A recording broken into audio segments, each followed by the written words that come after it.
filles, j'espère que vous allez bien. On se retrouve pour ma vidéo sur mes produits terminés du mois de septembre et cette fois-ci c'est une vidéo qui va être un peu plus courte que les précédentes puisque pendant le mois de septembre je n'ai terminé que 7 produits. C'était un peu prévisible puisque j'avais terminé vraiment pas mal de trucs pendant mes vacances au mois d'août, donc voilà, moi je suis pas tellement étonnée du contenu de la boîte à la fin du mois et donc on va commencer tout de suite. Enfin non, juste avant, mais je pense que vous l'avez vu dans le titre, je voulais aussi vous dire qu'à la fin de la vidéo, après les produits terminés, je vous fais aussi en même temps mon tout petit haul du mois de septembre puisque j'ai vraiment pas acheté grand chose. Il y a juste un vêtement et puis une toute petite commande passée sur fil unique, donc ça sert à rien de faire une vidéo spéciale haul du mois de septembre parce qu'elle durerait les 2-3 minutes à tout casser, donc du coup je vais vous inclure ça aussi dans cette vidéo. Donc pour les produits finis au mois de septembre, on commence comme d'habitude avec les soins pour le corps. J'ai fini le bain douche énergisant mandarine bois de cèdre de Yves Rocher. C'était un format 50 ml que j'avais eu dans le calendrier de l'Avent l'année dernière. C'est un gel douche qui est apparu sur mon blog dans mon article des favoris du mois d'août. C'est un parfum que j'ai vraiment beaucoup aimé. On sent vraiment bien l'odeur de mandarine, une senteur d'agrumes vraiment très vivifiante et en même temps on sent aussi les petites notes vertes.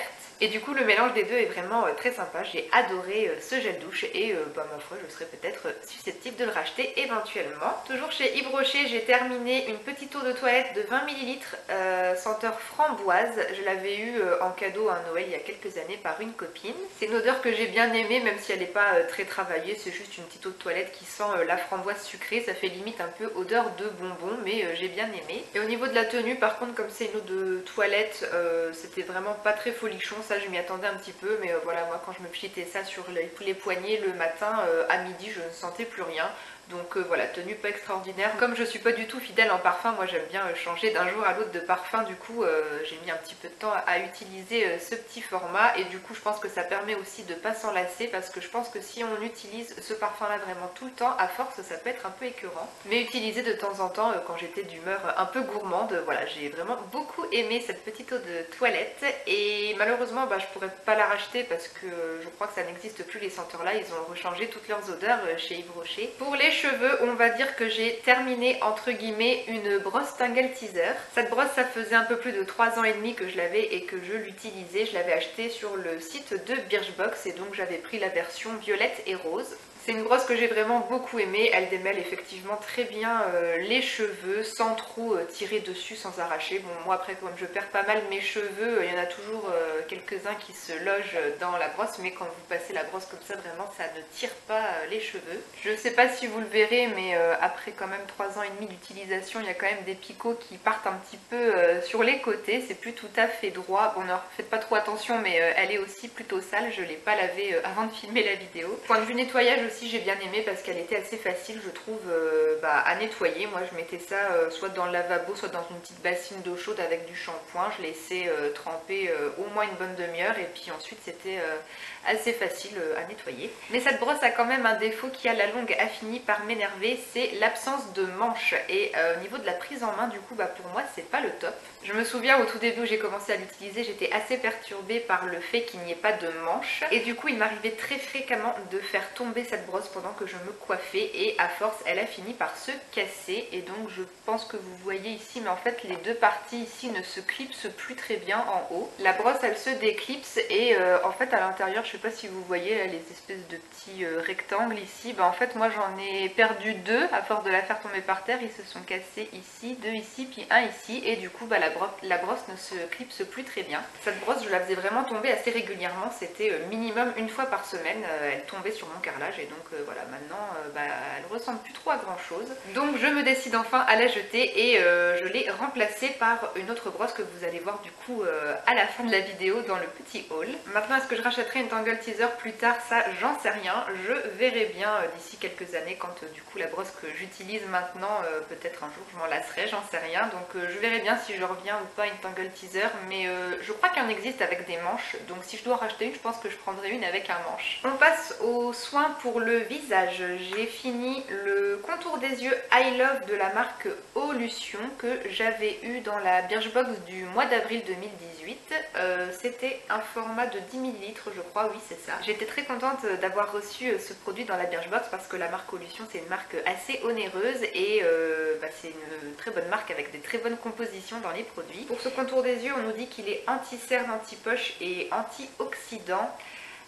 Alors je suis assez mitigée finalement sur ce produit. J'ai trouvé qu'il hydratait bien mon contour de l'œil. Celui que j'utilisais avant je trouvais qu'il hydratait pas assez. J'avais des fois des petites sensations de tiraillement et de sécheresse sur le coin externe des yeux. Avec ce produit je n'en avais pas. Par contre l'effet anti-cerne, anti-poche, ça je l'ai pas du tout remarqué. Et une chose qui m'a vraiment énervée avec ce produit, c'est qu'il faisait systématiquement pelucher les fonds de teint, bébé crème, anti-cerne que je mettais par dessus. À chaque fois ça peluchait. Et depuis que j'ai fini ce contour des yeux et que j'en ai commencé un nouveau, je n'ai absolument plus ce problème de matière qui peluche, donc ça venait vraiment de ce produit. Donc c'est bien dommage et du coup c'est un produit que je ne rachèterai pas. Ensuite je jette une éponge konjac de la marque Lady Green, c'était la version à la lavande. Je ne sais plus combien d'éponges j'ai testé chez eux, je les ai à peu près toutes essayées. Après je ne remarque pas nécessairement de différence entre les éponges, mais voilà, ça permet de changer la forme, la couleur, j'aime bien. Et c'est un accessoire dont je ne peux plus du tout me passer pour nettoyer mon visage le soir sous la douche.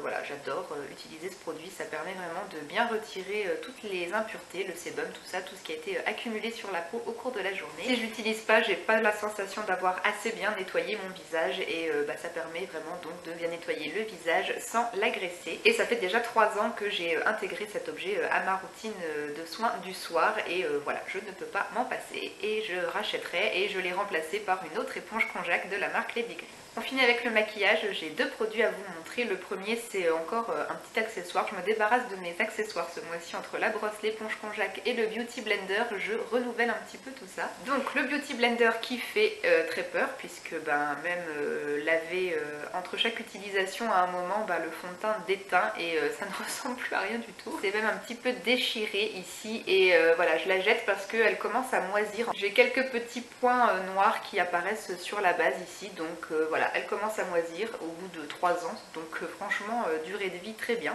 À condition je pense d'être bien rigoureuse sur l'hygiène avec cette éponge, donc moi je la nettoyais vraiment bien entre chaque utilisation et je la laissais bien sécher à l'air libre, je la mettais pas mouillée, enfermée dans une boîte ou quoi parce que sinon je pense que ça moisit beaucoup plus vite. Et cette petite éponge, c'est vraiment un super accessoire pour appliquer le fond de teint, les fonds de teint assez fluides. Moi je trouve que ça permet vraiment de bien étaler le fond de teint sur le visage de façon très homogène. Ça donne un fini plus naturel je trouve pour certains fonds de teint que quand c'est étalé au doigt. Je trouve que le fini est plus naturel et plus joli avec le Beauty Blender. Et j'ai essayé d'autres éponges de ce style, d'autres marques qui coûtent moins cher, mais franchement elles sont pas aussi bien celles-là. Je ne sais pas qui peut l'égaler, mais pour moi personne. Donc pareil, c'est un produit dont j'ai du mal à me passer et du coup je l'ai racheté aussi et vous allez la voir à la fin de la vidéo. Et on arrive déjà au dernier produit, c'est le fond de teint Affiniton de Maybelline que j'avais dans la teinte 16 vanille rosée. Ce fond de teint je l'avais trouvé il y a oh là là, très longtemps. Je me demande si je l'avais pas acheté en 2013 ce truc. Oui, il me semble que c'est ça. Ça faisait 5 ans que je l'avais. Je l'avais trouvé chez Tati pour peut-être 3 ou 4 euros je crois et c'est un fond de teint que j'ai vraiment beaucoup aimé. En combinaison avec le Beauty Blender, ça me faisait vraiment un très joli teint je trouvais. C'est un fond de teint qui est vraiment très fluide, limite liquide. Faut faire attention quand vous dévisser le truc parce que ça coule tout de suite. Et utilisé avec le Beauty Blender, je trouvais que ça me faisait vraiment un très joli teint, assez naturel. Le fond de teint est donc comme je l'ai dit très fluide, donc du coup c'est pas épais sur la peau, on le sent pas trop. Par contre comme j'ai la peau à tendance grasse, je rebrille toujours de toute façon en cours de journée, donc moi si je veux garder un joli teint il faut que je fasse une retouche de poudre dans l'après-midi. Et c'est un fond de teint que j'utilisais surtout pour les occasions un petit peu spéciales, les soirées, tout ça, les jours où je voulais vraiment avoir un très joli teint. Sinon au quotidien pour le boulot la semaine j'utilise pas forcément du fond de teint, c'est même très rare, je suis plutôt sur des crèmes teintées ou des bébés crèmes. Donc ce fond de teint c'était vraiment réservé pour les occasions spéciales et j'ai pas attendu de l'avoir terminé pour en racheter un. J'en avais pris un sur vente privée il y a quelques mois dans la même teinte, donc je l'ai en backup. Pour les produits terminés, c'est bon, donc on passe maintenant vite fait à mes petits achats du mois de septembre. Donc le premier, vous l'avez vu dans ma vidéo précédente, la vidéo sur la box Click and Fit. J'ai gardé la jolie robe noire que j'avais reçue. Une robe Vero Moda qui m'a coûté 39,99 € avec son très joli détail de dentelle sur le décolleté et le haut du dos. Vous avez été plusieurs en commentaire à me dire qu'elle m'allait très bien. Je l'ai montrée aussi à mes parents, mes beaux-parents pendant un petit repas de famille un dimanche. Je l'ai essayé du coup pour avoir aussi leur avis et tout le monde était unanime, elle m'allait très bien. Donc je l'ai gardée et ça sera certainement la robe que je porterai à Noël ou à Nouvel An, un des deux. Et j'ai passé une petite commande sur le site de Filunique pour remplacer, comme je vous l'ai dit, ma brosse à cheveux et mon beauty blender. Donc la Tangle Teezer, je l'ai remplacée par une wet brush. Donc j'ai pris la wet brush, je sais plus comment ça s'appelle, c'est la version mini en fait, c'est la version normalement pour le sac, c'est la taille voyage, mais moi ça me convient très bien pour une utilisation quotidienne. Et ça ne prend pas trop de place dans le tiroir de la salle de bain, donc voilà, c'est très bien. Je l'ai pris en teinte Lovin Lilac, donc un très joli petit violet. Et donc je fais un petit peu mon mouton sur le coup là, puisque donc la Tangle Teezer je l'ai acheté parce que tout le monde en parlait, et puis la wet brush je l'ai acheté parce que j'en entendais aussi beaucoup parler. La version taille de voyage comme ça elle coûte 8 € et quelques je crois sur le site de Filunique, sinon les tailles standards c'est aux alentours d'une quinzaine d'euros je crois. Et pour comparer par rapport à la Tangle Teezer, je ne saurais pas dire si j'en préfère une plus que l'autre. Bon moi ce que je préfère là c'est le manche, celle-là je la fais jamais tomber par terre, c'est très bien. Au niveau du démêlage pour moi c'est kiff kiff. C'est pareil, ça démêle assez bien les cheveux sans tirer, sans arracher. Mais par contre quand même ce que je peux déjà dire je trouve, c'est que avec celle-ci j'ai un peu plus de mal à faire mes queues de cheval pour le boulot, parce qu'en fait les picots sont vraiment très souples, ouais, ils sont très souples, et en fait du coup pour ramener mes cheveux en arrière sans avoir de bosse, j'ai un peu de mal, je trouve que ça n'agrippe pas et ça tire pas assez les cheveux en arrière. Et moi quand je fais mes queues de cheval, je déteste avoir des grosses bosses, il faut que tout soit bien plaqué. Donc avec celle-là, je trouve que j'ai un petit peu plus de mal que la Tangle Teezer, mais bon après c'est peut-être un coup de main à prendre, j'en sais rien, ça fait juste quelques jours que je l'utilise celle-ci. Mais après sinon ça reste une bonne brosse, mais j'avoue quand même que j'ai un petit peu de mal à comprendre tout l'engouement qu'il y a autour, parce que ça reste une brosse assez classique, je vois pas de truc exceptionnel avec, mais bon voilà, elle est très sympa, elle est très jolie, elle est quand même bien. Ensuite, je remplace mon Beauty Blender rose qui n'est plus du tout rose par le Beauty Blender mais en couleur nude. Je me suis dirigée vers cette couleur là parce que du coup je me suis dit que les traces de fond de teint se verraient un petit peu moins du coup, vu que ça a la couleur d'un fond de teint, et du coup je pense que ça fera un petit peu moins crade à force d'utilisation plutôt que le rose. Et oui, alors elles ne font pas tout à fait la même taille parce que celle-ci je pense qu'elle est encore légèrement humide, et celle-là je ne l'ai pas encore utilisée, je m'en suis pas encore servie, donc elle a encore jamais été mouillée. Donc voilà, j'espère qu'elle me durera aussi 3 ans. Au niveau de la qualité, ça je sais déjà que je vais adorer, de toute façon c'est les meilleurs pour moi. Après bon faut y mettre le prix, hein. Ça coûte je crois 18 € et quelques la petite éponge, non qu'est-ce que je dis, 16 € et quelques je sais plus, enfin entre 15 et 20 € en tout cas, donc c'est sûr sur le coup ça fait mal de mettre ce prix là pour une petite éponge, mais c'est assez bien rentabilisé. Et pour compléter la commande, j'ai pris un produit que je n'avais plus en stock d'avance, c'est un gommage pour les pieds, et j'ai pris le Foot Magic Scrub de la marque Palmer's. Donc voilà, il est comme ça, c'est un gros format de 60 grammes. J'en ai jamais entendu parler de ce produit, donc on testera, puis j'espère qu'il sera bien. En tout cas il sent très bon le cacao, donc ça change un petit peu que toujours des produits qui sentent la menthe ou la lavande pour les pieds. Là le cacao ça va être sympa. Et si mes souvenirs sont bons, ce produit sur Filunique il coûte dans les 5 € et quelques, donc pour moi c'est raisonnable. Et pour les échantillons, j'ai eu l'eau de parfum bienfaisante gingembre rouge intense de Roger Égalé. J'ai déjà eu l'occasion de sentir cette odeur je crois, et c'est une odeur que j'aime bien. Et l'autre échantillon que j'ai eu, c'est le gel moussant purifiant peau grasse et sensible de la gamme Effaclar de La Roche-Posay. C'est une gamme que je connais, mais ce produit là je ne sais plus si je l'ai déjà essayé ou pas.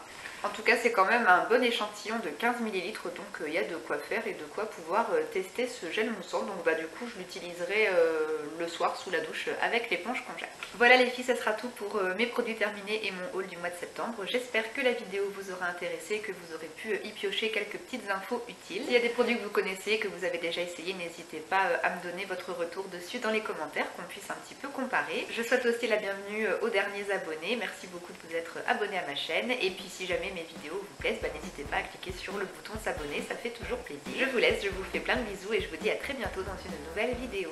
Ciao les filles!